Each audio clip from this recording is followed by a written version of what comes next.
श्री कृष्ण कन्हैया लाल की जय। श्री निजानंद स्वामी की जय। श्री प्राणनाथ प्यारे की जय।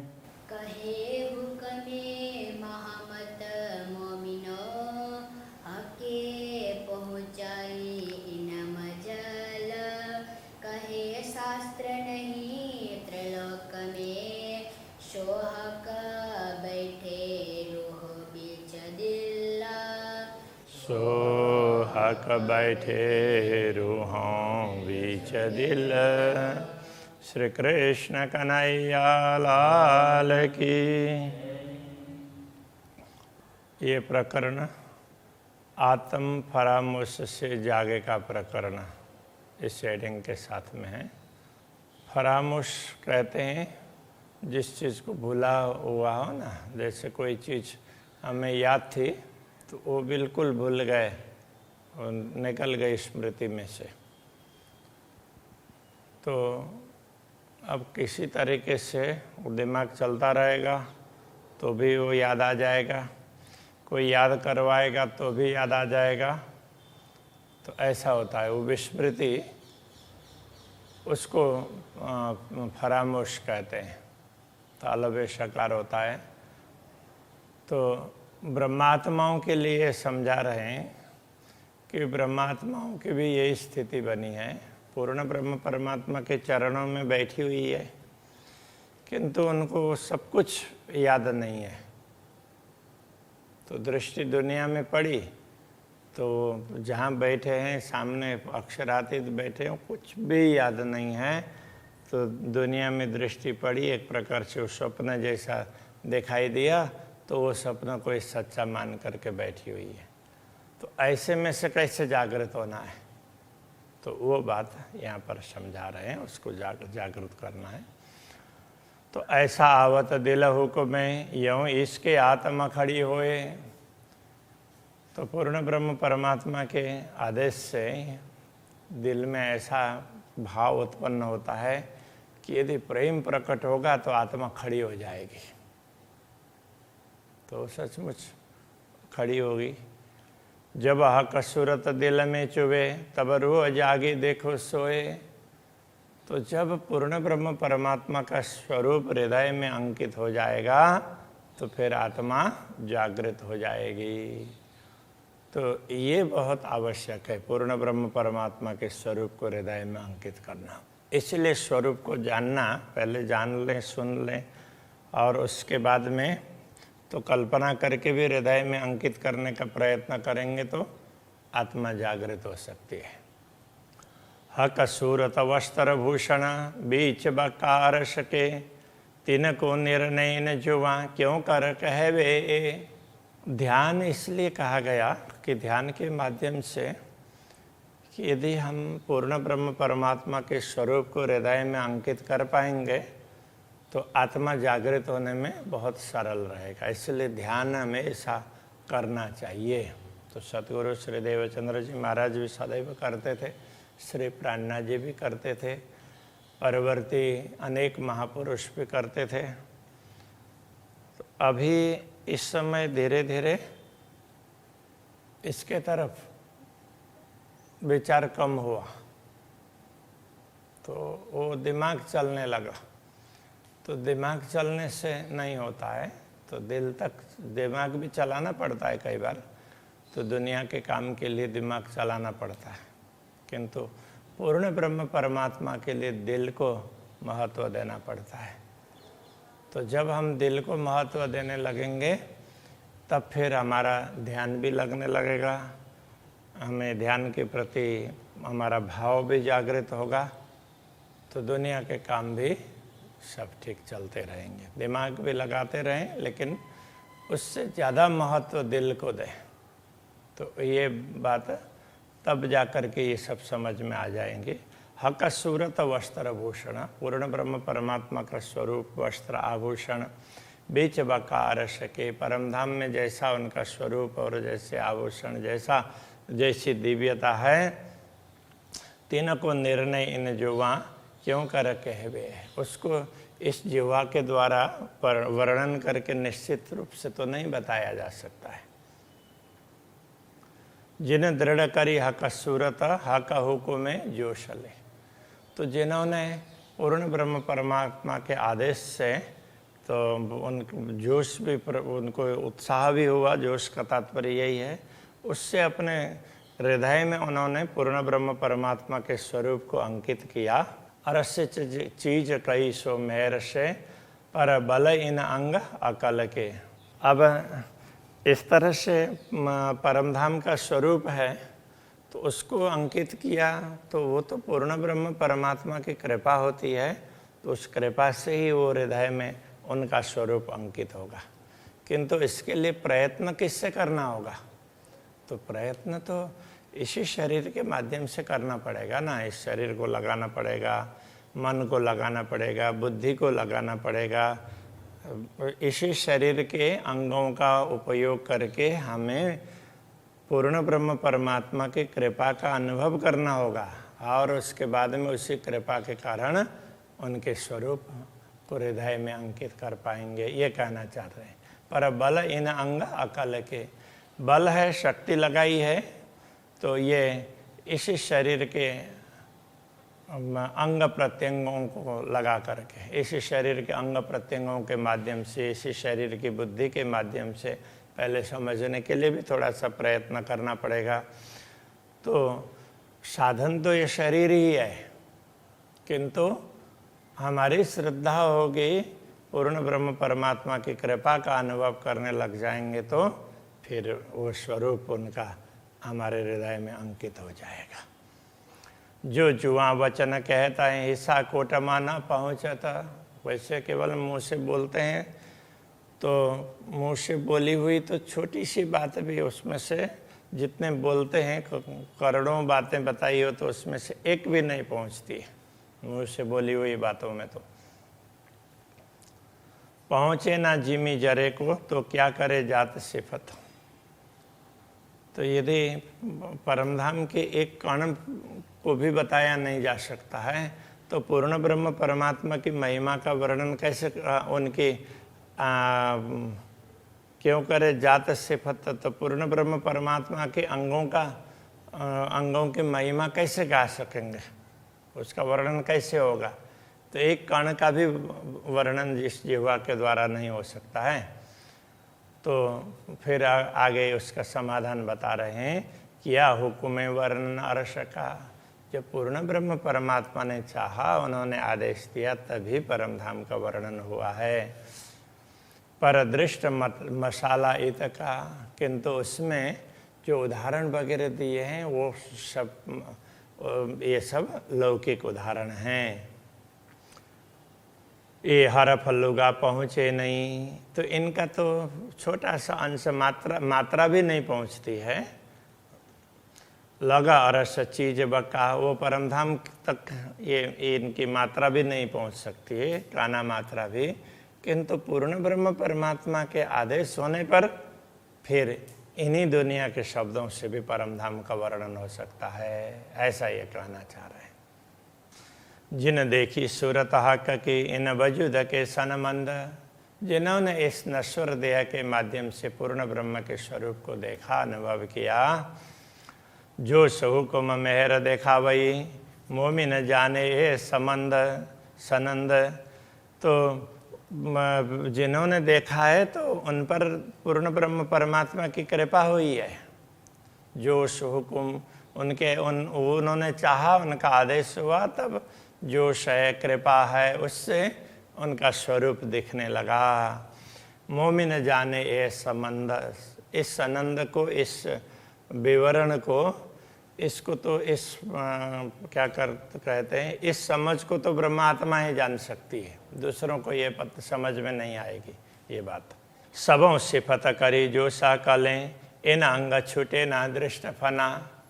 जिन जिन लोगों ने परमात्मा के स्वरूप का वर्णन करने का प्रयत्न किया है, तो उन्होंने अपनी बुद्धि दौड़ा करके उत्साह से प्रयत्न तो अवश्य किया, किंतु इन अंग छूटे ना दृष्ट फना। तो उनसे ये फना मतलब नश्वरता छुटी नहीं, वो नश्वरता को छोड़ करके आगे नहीं पहुंच पाए। कोई बल करो हक हुक्म पर अरस में क्यों पहुँचे सुपना। कोई ये समझ लें कि हम प्रयत्न कर रहे हैं तो ये तो अक्षरातीत का ही आदेश है, ऐसा मान करके कोई करने लग जाए तो भी स्वप्न की बातें परम धाम तक पहुंचने वाली नहीं है। वो पूर्ण ब्रह्म परमात्मा चाहेंगे तो ही होगा। तो दूसरे लोग कितना भी दावे करें, कितने लोग ये सोचते हैं कि अपना स्वार्थ सिद्ध करने के लिए तो ये तो परमात्मा का हुक्म है, उनका आदेश है, ऐसा करके अपना स्वार्थ सिद्ध करते हैं। तो ये नहीं हो सकता, उनके चाहने से कुछ भी नहीं हो सकता है। इसलिए पूर्ण ब्रह्म परमात्मा के संदर्भ में कभी ठगने की बात नहीं होनी चाहिए। धनी न जाए कि न को धोतियो, जो कीजे अनेक धोतार, ऐसा करके इसीलिए समझाया है। नींद उड़े रहे ना सुपना और सुपन में देखना हक। नींद उड़ने पर तो स्वप्न रहेगा नहीं, और नींद उड़े बिना परमात्मा दिखेंगे भी नहीं, तो ये स्वप्न में उनको कैसे देखा जाएगा, तो उसका भी समाधान करेंगे। मेहर इल्म जो हुक्म में, जब उनका आदेश होगा वो चाहेंगे तब उनकी कृपा होगी, उसी से ज्ञान भी प्राप्त होगा और उत्साह भी बढ़ेगा, प्रेम भी प्राप्त होगा। तो हक देखिए बेशक, तब उनको देख सकते हैं। सचमुच उनको उनकी कृपा से ही उनके दर्शन हो सकते हैं, अन्यथा नहीं। पर जेता हिस्सा नींद का रूह तेती फरामोश। किंतु जितनी मात्रा नींद की रहेगी तो आत्मा उतनी ही विस्मृति में रहेगी, उतनी ही हिस्सा उसकी विस्मृति का भी रहेगा। जो मेहर कर हुक्म देखा वही, तब देखे बिना जोश। जब पूर्ण ब्रह्म परमात्मा कृपा करके दिखाएंगे तो वो जब कृपा करके दिखाना चाहेंगे तो क्या होगा, तब देखे बिना जोश। तो इसको इतना जोश उत्साह ना हो तो भी उनको दर्शन हो पाएंगे। हक जाने सो करे अनहोनी सो भी होए। पूर्ण ब्रह्म परमात्मा जो चाहते हैं वैसा ही होता है। अनहोनी भी, जो असंभव भी संभव हो जाता है। हिसाब किए स्वप्न में मुतलक न देखे कोई। तो यथार्थ में तो देखो कि किसी ने अभी तक पूर्ण ब्रह्म परमात्मा को देखा भी नहीं था, किसी ने उनके विषय में पूरी बात की भी नहीं थी। हाँ है, बस इतनी ही बातें बताई थी। तो ऐसे पूर्ण ब्रह्म परमात्मा के विषय में इस स्वप्न में सारा हिसाब किताब करके, ऐसा उनका स्वरूप, ऐसे उनके अंग, ऐसी उनकी शोभा, ऐसे वस्त्र, ऐसे आभूषण, ऐसा धाम, ऐसी लीलाएं, वो सारी बातें स्वप्न में भी बता दी गई।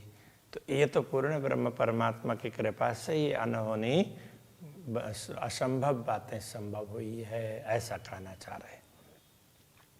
ए बात जो कार्य कारण हक जानत त्यों करत। ये तो कार्य और कारण कहने का तात्पर्य, ऐसा कार्य कारण बनाया कि अक्षर ब्रह्म ने इच्छा की, फिर ब्रह्मात्माओं ने भी इच्छा की, तो उस प्रकार से ये इसको कार्य कारण बोलते हैं। ऐसा कारण बना और फिर कार्य हुआ।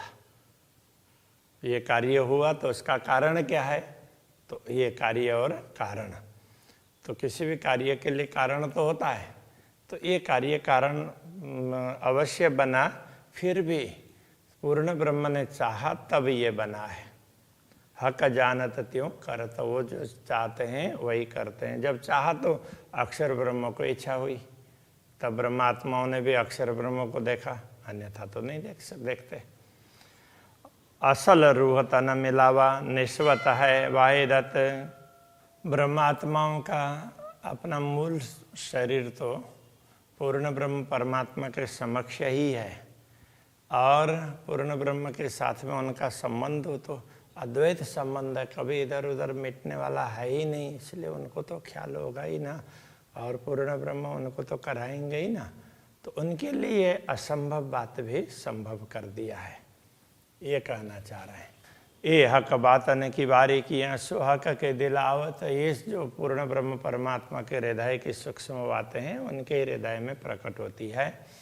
ना सीखे सिखाए ना सोबते हक मेहर पावत, सीखने से सिखाने से अथवा किसी संगत करने से ये बातें प्राप्त होने वाली नहीं है। दुनिया की चीज़ें बहुत प्राप्त होगी, अच्छी चीज़ें प्राप्त होगी सीखने सिखाने से अथवा संगत करने से, किंतु ये पूर्ण ब्रह्म परमात्मा की बातें हैं तो उनकी कृपा से ही हो सकती है।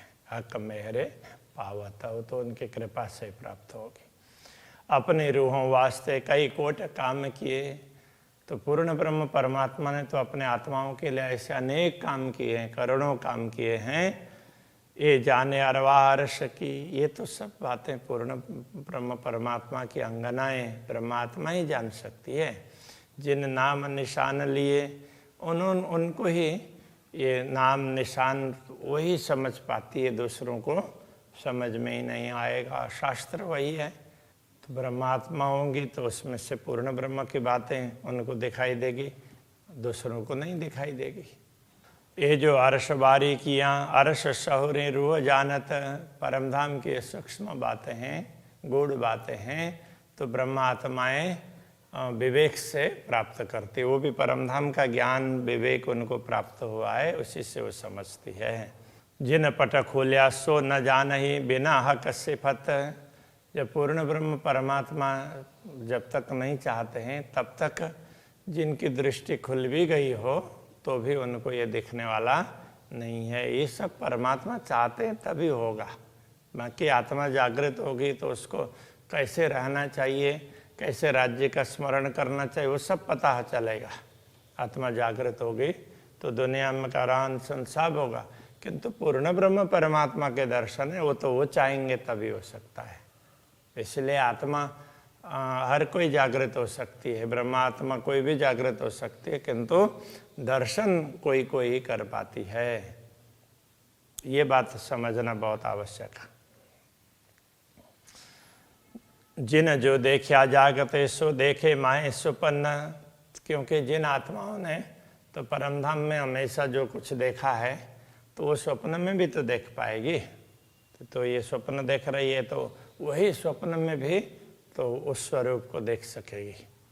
कानो सुनिया सो भी देखता या के साथ तो हक ई जन, तो जिन्होंने ये दुनिया में माया मोह में बोलने के बाद में कान से सुन भी लिया कि अरे तुम तो परमधाम के हो, तो उसको ये कान से सुनने पर भी तो जागृति आ सकती है उसमें। या के साथ तो हक ई जन, क्योंकि ब्रह्मात्मा के साथ में पूर्ण ब्रह्म परमात्मा का आदेश रहता है, इसलिए ब्रह्मात्मा समझ सकती है। बाकी दूसरे जीव हैं वो जागृत होकर के माया मोह से अलिप्त होकर के रह सकते हैं दुनिया में, और जब शरीर छोड़ेंगे तो फिर वो अखंड में पहुंचेंगे। किंतु पूर्ण ब्रह्म परमात्मा के स्वरूप के दर्शन है वो तो ब्रह्मात्माओं को आसानी से होंगे, और उनको जब पूर्ण ब्रह्म चाहेंगे कि चलो इनको भी दर्शन करवा दें तो वो दर्शन करवा सकते हैं। रखे वजूद को हुक्म जेते दिन रख्या चाहे, तो ब्रह्मात्माओं के शरीर को जब तक पूर्ण ब्रह्म चाहते हैं तब तक उनका आदेश दुनिया में टिका कर रखेगा। रोह खेल दिखावने कई विध जुगत बनाए, तो ब्रह्मात्माओं को खेल दिखाने के लिए ही अक्षराते धामधनी ने ऐसी अनेक प्रकार की युक्तियां बनाई है, तो उनको अलग प्रकार का शरीर दिया, और वो भी विशेष प्रकार की आत्माओं ने धारण किया हुआ शरीर दिया, जिन्होंने तपस्या की है हजारों वर्षों तक शरीर, और उन्होंने अंतःकरण को पवित्र किया है, तो इस प्रकार के शरीर को दिया है। तो ये सब पूर्ण ब्रह्म परमात्मा की कृपा है। आत्म तो फरामोश में भई आड़ी नींद हुक्म, तो ये आत्मा तो विस्मृति में है, ब्रह्म में है, और तो उसके लिए नींद अज्ञान, ये व्यवधान अज्ञान रूपी नींद है, ये व्यवधान रूप बनी हुई है। वो भी क्यों? पूर्ण ब्रह्म ने चाहा तब, तो चलो इनको एक बार भुला देते हैं और फिर याद दिलाएंगे। इस तरह से उन्होंने चाहा, इसलिए ऐसा हुआ है। सो फिर खड़ी तब हो गई जब दिल याद आवे कसम, तो वो तभी खड़ी हो सकती है, तब जागृत हो सकती है जब रूह दिल याद आवे कसम, जब वो अपने दिल से पूर्ण ब्रह्म परमात्मा का स्मरण करेंगी, उनको याद करेंगे तो वो जागृत हो सकती है।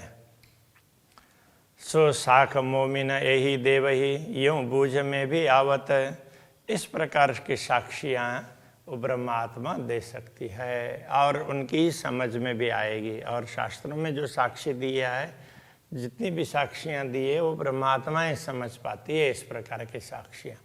और वो उस साक्षी को समझ सकते कि उनको ही ये बात समझ में आएगी। अनुभव भी कछु कहता है और हुक्म भी कहावत, तो उनका अनुभव भी कुछ कहेगा और पूर्ण ब्रह्म का आदेश है वो कहलाएगा। जो कुछ भी अलग अलग उदाहरण लेना है, किस शास्त्र से, कहाँ से, ये सारा जो भी उदाहरण लेना करना, वो सब पूर्ण ब्रह्म परमात्मा चाहेंगे उसके माध्यम से होगा। मोमिन कहवे हुक्म बूझ अनुभव पर हुक्म, तो ब्रह्मात्मा यदि पूर्ण ब्रह्म के विषय में कुछ कहती है तो भी उनके आदेश से ही कहती है।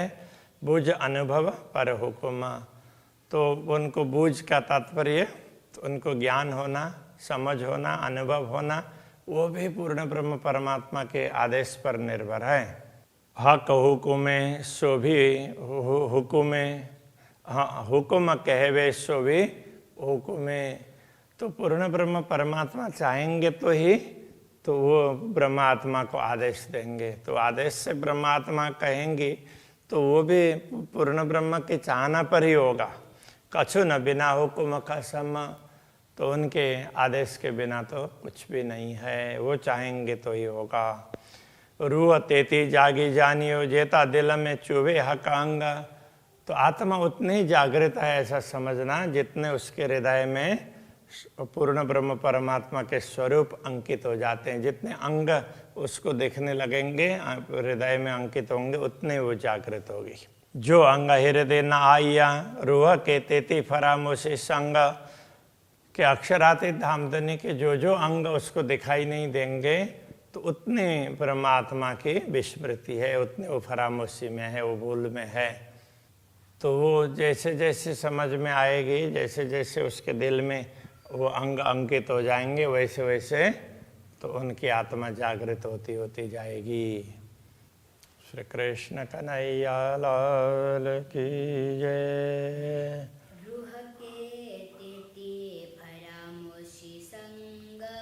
रूह के तेती परामोशी संग,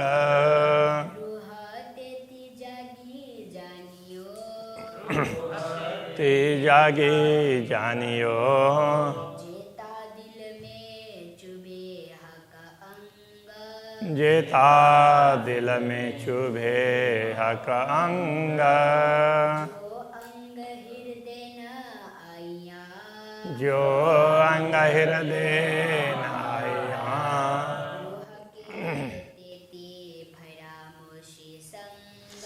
रूह के तेती परामोशी संग,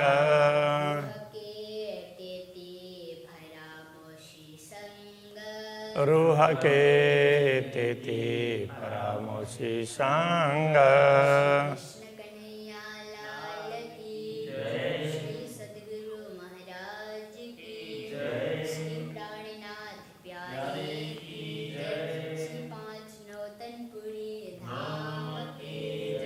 जगत गुरु आचार्य श्री 108 कृष्ण मणि